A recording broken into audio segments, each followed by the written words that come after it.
So we're getting ready for Mike's first FPV wing flight, and we're going to use this PopWing here.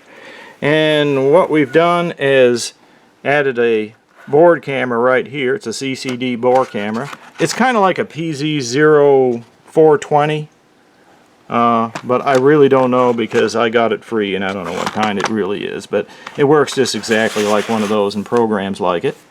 And we got a 600 milliwatt 5.8 transmitter right here, and this is an ration.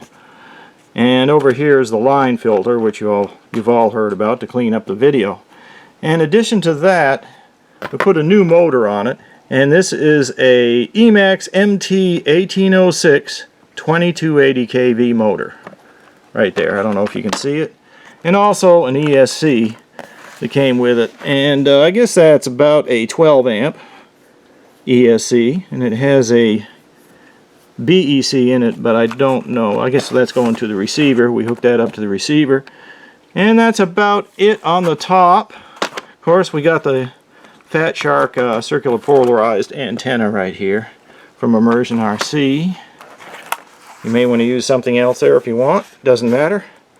And then on the back, I think all that we did was just move the receiver, and the receiver antenna is right over here. And we made sure that the 5.8 transmitter receiver was on the opposite side to get them spread apart. We also went to a larger battery, and this is a Nanotech 850 milliamp hour 3-cell battery. And it's got, looks like 25 to 40 C discharge rate. And this is about the only battery that fits really good in the hole in these PopWings, other than the smaller, like 400 milliamp hour ones. So we got that installed. Let's go through the strap here. And then the wire just feeds through a hole to the top here. Right there. So that's about it. We're going to take it out. Mike's going to try it with FPV. He's never flown a wing with FPV. So this is a big test. And I think we're going to have to trim it a little. We'll see. Well, Mike is sort of new to FPV, and he hasn't flown FPV very much. But this will be his first flight with his FPV PopWing. In fact, he hasn't flown FPV with a wing at all. So this would really be his first FPV wing flight. But what you're looking at now is actually line of sight. This was the first flight. And you'll notice he doesn't stay up very long because the trim's a little bit off. It's a little heavy in the nose still. He needs to do some elevator trimming. And it's heavy in the nose because we added an 850 milliamp hour battery and the camera, of course. On the rear, we tried to counterbalance with a heavier motor, and it didn't really totally balance it. So at this point, he's just going to pick it up and give it a little more elevator trim and then try it again.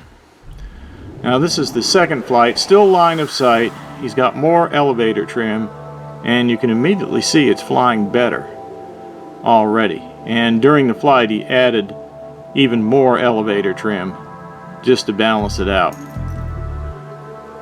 So this is just a trim flight, and you can see he's keeping it in close, not too high on the altitude, because he doesn't want to lose sight of it. When you're flying line of sight, you have to stay in close. These are small. These PopWings are fairly small, hard to see at a distance to keep your orientation.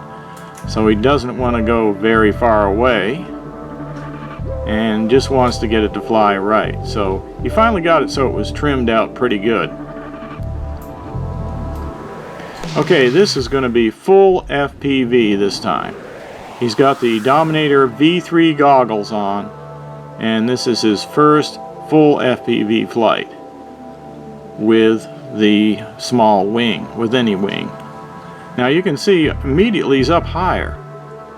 Once he had the goggles on, and he could go higher right away. Doesn't have to worry about orientation so much.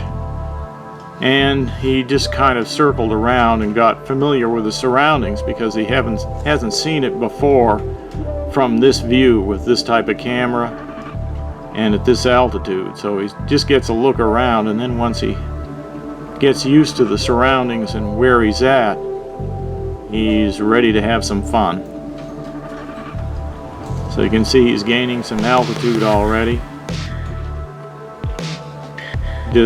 You can see the view is great. We've got an LC filter on this to cut down on any of the electrical noise from the engine and just keep any lines out of the picture. And the camera has been optimized with settings that we use on all our cameras. So it's pretty crisp, almost looks like 720p even though it's not 720p. It's only 640 by 480, but when everything is set up right, it just looks great.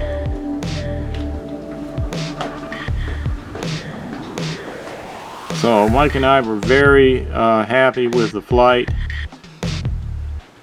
and I was hoping he would be able to get up and do well, because I can sure use an FPV buddy.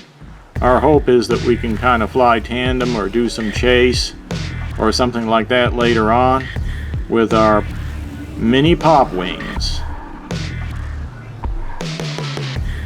So he's having some fun. I'm just doing a voice overlay here, so this isn't my voice isn't real time, but this is what I was seeing. I was actually wearing the Dominator V2 goggles and he was wearing the Dominator V3 goggles, so we could be together on this and see what was going on and talk about it while we were flying. And the DVRs look almost identical between these two goggles. However, they don't look the same when you're actually looking in the goggles. The V2s have the 4:3 aspect ratio that you see here, but the Dominator V3s are more 16:9-ish, or sort of a cinematic format. They're stretched out and not as tall. So that's what Mike is seeing. He's seeing more of that 16:9 format, whereas I'm seeing what's here on the screen now, a 4:3 aspect ratio. After this flight, we went ahead and switched the goggles, and I wore the V3s and he wore the V2s, and just so we could make a comparison. And I think he actually liked the V2s, but it's all a matter of opinion.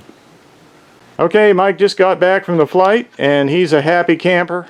It all seemed to work well once he trimmed it, and the video looked pretty good, wouldn't you say? It did, looked very well. So we're happy with this occasion of flying the new FPV PopWing. And son John made a special camera mount for the camera, since it didn't have a case for it. So it's basically made out of ABS plastic. It's 3D printed on his DaVinci Duo 2.0, and it's got a little platform at the bottom here, just like a little shoe, and it just sits on top. So I hot melted it on the plane and then put a tie wrap around it to hold it secure. So that's what it looks like right there. And on the bottom, the tie wrap, it's just going through the tie wrap is just going through the plywood right here, so it won't poke through or won't pull through the foam. And now he's all wore out from doing that hard 3D printing. Here, play.